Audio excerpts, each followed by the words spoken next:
Hello everyone, welcome to my channel. दोस्तों, मेरे channel में आप सभी का स्वागत है और जो न्यू सब्सक्राइबर है उनका हार्दिक अभिनंदन है। दोस्तों, कैसे हैं आप सब? मैं अंकिता जबलपुर से कर रही हूँ आप सबका स्वागत। कुछ बोलना है?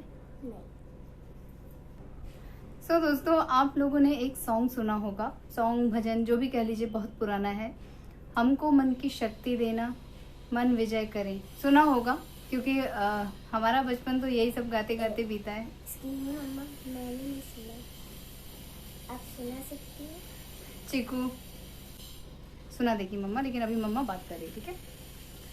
सो इस भजन का या गाने की जो एक एक लिरिक्स है वो सभी उसी पे आधारित कुछ कहावतें भी हैं, है ना। और बहुत सारी चीजें हैं जो जीवन में रियली में वर्क करती है। हमको मन की शक्ति देना, मन विजय करें, मतलब अपने मन की शक्ति को हम बढ़ाएं। अपने आप के ऊपर हमें पहले विजय पानी है। दूसरों के ऊपर उंगली उठाने से पहले हमें खुद का अवलोकन करना चाहिए, खुद का आकलन करना चाहिए, खुद को जांचना चाहिए। इस ओवरऑल सॉन्ग में उद्देश्य यही बताया गया है। खुद के लालच पे, खुद के मन पे कंट्रोल करो। जो बहुत खर्चीले हैं वो अपने इस स्वभाव पे कंट्रोल करो। जिसको बहुत ज्यादा गुस्सा आता है वो उस पे संयम करो, क्रोध पे काबू करो। मतलब आपके अंदर जो विकार है उस पे सबसे पहले आपको वर्क करने की जरूरत है। आज की डेट में अब मैं किसी के ऊपर उंगली उठा दूं कि यार फलाना ऐसा है, यार कैसा कड़वा बोल दिया, यार कैसा इंसान है ये, लेकिन उससे पहले मुझे खुद को देखना होगा कि मैं कितना मिश्री जैसा बोलती हूँ। असंभव है, मुझे भी गुस्सा आता है, मुझसे भी भूल होती है, तो पहले मुझे अपने गुस्से पे, अपनी जितनी भी भूलें हैं उनको मुझे सुधारना होगा। प्लस कभी कभी मुझे ना बहुत सारी चीजें जो मुझसे गलतियां हुई हैं, वो एक होता है ना कि अंदर ही अंदर एक घुटन टाइप की होती है, और मुझसे हुई हैं गलतियां, मैं इस चीज को बिल्कुल मानती हूँ। इस बच्चे को लेके मुझसे बहुत सारी मिस्टेक्स हुई हैं। कभी कभी मैं जब ये मेरे आसपास नहीं होता है तो मेरे मन में ख्याल आता है, यार मैं कैसी माँ हूँ यार ये। तो मुझे बाद में लगता है कि इस कुढ़ने से बेहतर है, अपने आप को इतना कचोटने से बेहतर है कि अब मैं अपने बच्चे के लिए क्या कर सकती हूँ इस बात पे ध्यान दूँ, क्योंकि बीता हुआ समय तो वापस आने वाला नहीं है। या किसी के साथ मैंने कुछ बर्ताव कर दिया, कभी कभार हमारे घर कुछ मांगने वाले आ जाते हैं, तो यूजुअली आजकल ये एक फैशन बन गया है। चाहे वो आते हैं ना, क्या बोलते हैं उनको, हिजड़े बोलते हैं, वो लोग भी आ जाते हैं। तो आजकल ना लड़के नकली साड़ी वाड़ी पहन के ढोलक लटका के आ जाएंगे और आपसे 50-60 रुपए से कम नहीं लेंगे। उनका होता है ये कि उनको इतना चाहिए, मतलब चाहिए, ठीक है। अब आप कैसे बिलीव करोगे कौन ओरिजिनल है? आप तो बैठ के ये करने बैठोगे नहीं, आप तो जान छुड़ाना चाहोगे, क्योंकि वो लोग गंदी गंदी गालियां देना भी शुरू कर देते हैं। तो कभी कभार ऐसे लोगों को तो जो गाली वाली दे रहे हैं, देखो हम डर के उनको कुछ ना कुछ दे देते हैं, बट कभी कभी नीडी लोग भी आते हैं। कभी कोई छोटा बच्चा गोद में लेके आ जाएगा कुछ मांगने के लिए, और हम लोग यूजुअली उन लोगों को नहीं देते हैं, क्योंकि हमारा मानना है कि जो महिला बच्चे को लेके दरवाजे पे भीख मांग रही है वो 2 काम भी कर सकती है, अगर वो करना चाहे तो। नहीं तो कुछ नहीं हो सकता। हम आज उसको कुछ पैसे दे देंगे, 10 रुपए दे देंगे, 15 रुपए दे देंगे, 50 रुपए दे देंगे, लेकिन उससे उसका जीवन यापन नहीं होगा। और अगर हम उसको ऐसा देते हैं तो उसकी आदत बिगाड़ रहे हैं। आज वो यहाँ मांग रही है, अगले दिन अगली गली में मांगेगी, वो उसको मतलब मुफ्त की चीजें लेने की उसको आदत हो जाएगी। तो जो नीडी होता है, जिसे हमें लगता है अंदर से कि इसे देना चाहिए, उसे हम देते हैं। तो जब कभी ऐसे लोग घर से खाली हाथ लौट जाते हैं और मैं नहीं देती हूँ, तो मुझे तब भी अंदर से ना कोफ्त टाइप की लगती है, मुझे अंदर से बुरा लगता है। लेकिन फिर मुझे लगता है कि यार जाने दो, ऐसे लोगों को बढ़ावा हमें नहीं देना चाहिए। और सच में किसको जरूरत है किसको नहीं हम नहीं जानते हैं। लोग ठगना शुरू कर देते हैं। आजकल काम चोरी बहुत ज्यादा बढ़ गई है, लोग काम नहीं करना चाहते हैं, मुफ्त की चीजें मिल जाएं बस उनको वही अच्छा लगने लगता। तो ऐसे लोगों की आदत बिगाड़ने से बेहतर है कि अगर यंग लोग हैं या कुछ ऐसे हैं तो उनको तो साफ साफ मना कर दो, दिल पे पत्थर रख के। और जो वृद्ध हैं, जो थोड़ा सॉन्ग गा रहे हैं, आपको 10 दुआएं दे रहे हैं, भाई उनको आपको देना पड़ता है। क्योंकि मैंने हाल ही में एक ऐसे बुजुर्ग दंपति को देखा है कि उनके हस्बैंड के मरते ही उनकी बूढ़ी माँ को रोटियों के लिए तरसा दिया, उनके बच्चों ने, उनके नाती पोतों ने। उफ, मैं तो वो मंजर सोच के आपके साथ डिस्कस भी नहीं कर सकती, क्योंकि अंदर से फिर वो अंदर से अजीब सी वो निकलने लग जाती है। हाँ, और एक चीज मैं बोलना चाहूंगी कि मैंने अपने कुछ व्लॉग्स में कुछ अपने दान पुण्य की बातें कही थी कि हाँ मैंने पैसा यहाँ पे लगाया, मैं ऐसी जगह लगाना चाहती हूँ, मेरी बड़ी इच्छा थी। तो ऑब्वियसली मैं भंडारा कराना चाहती हूँ, क्योंकि जब जहाँ पे कहीं भंडारा हो रहा होता है वहाँ 10 भूखे लोग आते हैं और उनका पेट भरता है। बहुत सारे नीडी लोग होते हैं जिनके घर में उस दिन बनने का अनाज नहीं होता है, और वो लोग छक के खाना खाते हैं और बहुत सारी दुआएं देते हैं। तो मेरा मन करता है इस तरह के काम करने का। बट किसी ने ऑब्जेक्शन उठाया था कि ये गाना नहीं चाहिए, दान पुण्य जो है एक हाथ से दो तो दूसरे हाथ को भी पता ना चले। बट मेरा मानना है एकदम अपोजिट, कि अगर आप एक हाथ से दे रहे हैं तो 2-4 लोगों के हाथों को पता चलना चाहिए। रीजन, जब आप कुछ अच्छा काम कर रहे होते हैं ना, तो आपसे इंस्पायर होके दूसरा करने को बढ़ जाता है। हम एक मेरे बर्थडे सेलिब्रेशन के लिए कुछ सालों पहले हम लोग सपरिवार बाहर गए थे। मेरी ननद आई हुई थी और हम लोग डोसा खाने के लिए गए थे बाहर। तो हमारा ऑर्डर अभी आया नहीं था और वहाँ पे ना अजीब सा एक भिखारी टाइप दिखने वाला लड़का, जिसके कपड़े भी फटे थे, वो फटा था, मगर उसके हाथ में पैसे थे। वो आया और उसने कुछ बर्गर टाइप की चीज़ मांगी थी।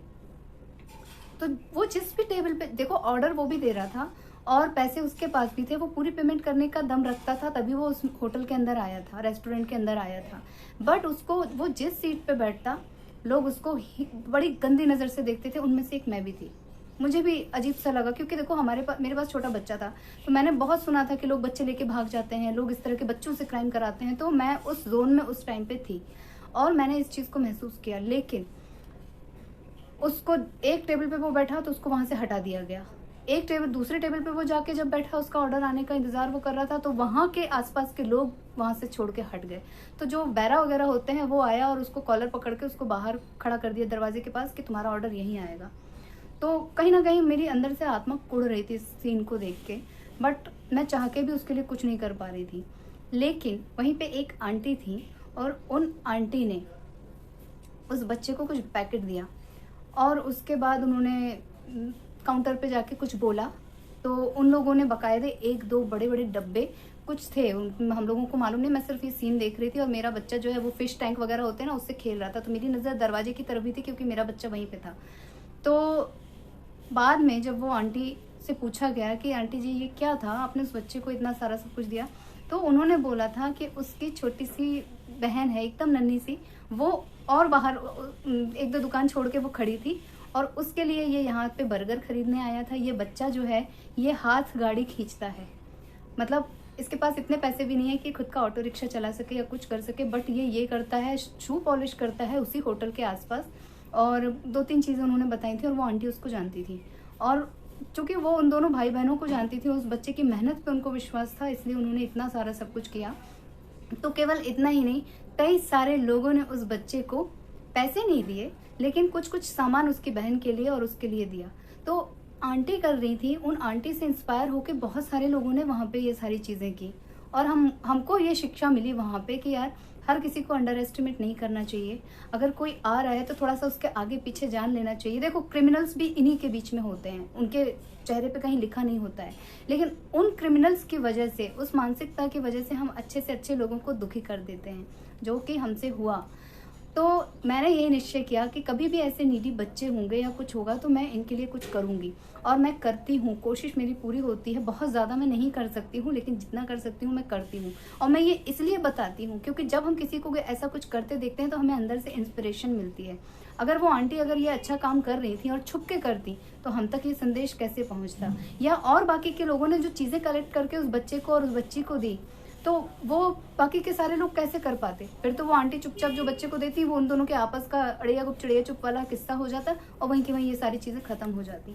बहुत बड़ी सीख मुझे मिली। मैं भी यही मानती थी कि दान पुण्य करके गाना नहीं गाना चाहिए, किसी का मदद करके गाना नहीं गाना चाहिए, बट मुझे अब लगता है कि नहीं, ज़रूर बताना चाहिए, क्योंकि शायद मुझसे इंस्पायर होके 1-2 लोग और कोशिश करें।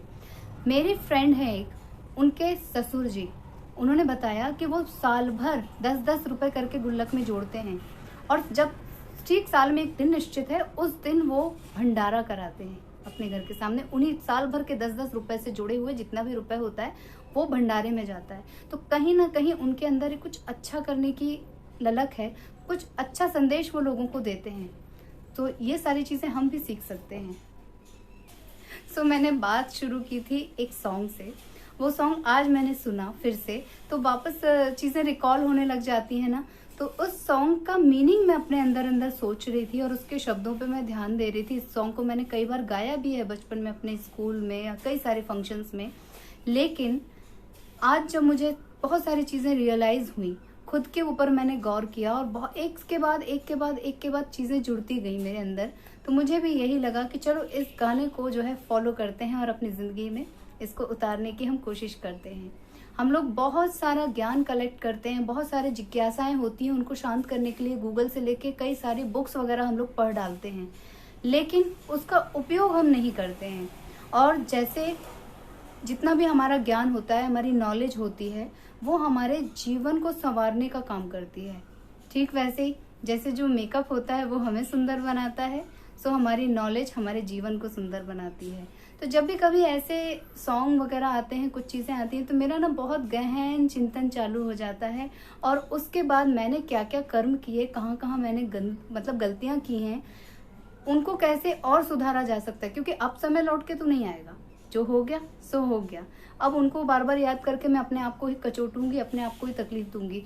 इससे बेहतर है कि कुछ और अच्छा करने की मैं कोशिश तो कर सकती हूँ ना। जो गलतियाँ हो गई, कहते हैं अपराध हो जाता है तो उसके बाद प्रायश्चित होता है, तो वो प्रायश्चित के रूप में खुद को सुधारते हुए मैं क्या कर सकती हूँ वो मैं करने की हमेशा कोशिश करूँगी। और मुझे लगता है कि मेरे खुद के एक्सपीरियंस गहन चिंतन से हमेशा की तरह व्लॉग लंबा हो जाता है, तो मैं ये व्लॉग को यहीं पे एंड कर ले रही हूँ। आप लोगों से ले लेती हूँ विदा, लेकिन जाने से पहले आप लोगों में से जो लोग नए हैं प्लीज़ मेरे चैनल को सब्सक्राइब कीजिएगा, वीडियोस को लाइक कीजिएगा और अपनी फैमिली और फ्रेंड्स के साथ उसे शेयर कीजिएगा दोस्तों। और कमेंट करके मुझे ज़रूर बताइएगा कि क्या आप लोग मेरे विचारों से या मेरी सोची हुई कही हुई बातों से थोड़ा भी एग्री करते हैं, या मैं इनमें भी और क्या सुधार कर सकती हूँ, क्योंकि सुधार करना कभी नहीं छोड़ना चाहिए। गलतियाँ करना हमारा स्वभाव है, लेकिन साथ साथ में उसमें सुधार करना, परिवर्तन करना और अच्छी चीज़ों को हमेशा अपनाते रहना, ये भी हमारे स्वभाव में आना चाहिए।